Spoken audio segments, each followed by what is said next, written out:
So, but what I do teach them is like, you know, you don't have to pick a diet, so to speak, because all these diets, I've tried a lot of different diets. I actually did keto for Okay. almost 2 years, like full keto, and I fought on it a few times.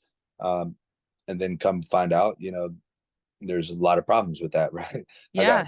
I got knocked out, and the one time in my life I've been knocked out, and so Do you feel I like your couldn't. energy was lower, like you're more lethargic? Like what was the No, vibe with it? I felt great 90% of the time. But what I found was in the fights around the third round, then I would start getting lethargic and slow and just didn't have that last little juice. And I Yep. coincidentally got knocked out in the third round. So it's the only time Yeah. I've been knocked out in my life. So, not making excuses and, not saying that that's necessarily what it was. Like he was a good fighter. So, it is what it is. So when I tell the guys that come in, I say what you need to pick is what is going to be sustainable. Like, don't do a diet.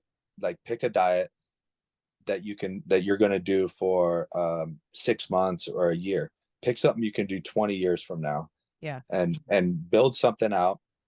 Actually, I have a nutritionist. I have a nutrition company called Immortal Diet Optimization, which is kind of kicked off and kind of building up little by little, working with fighters mainly. But and that's what we tell them all is like, pick what you can sustain. Like, that's what is far more important than crashing down, 10, 15, 20 pounds or something, is can you maintain this happiness of lifestyle 20 years from now, 30 years from now, when you're in a nursing home, like, can you still be eating the same diet?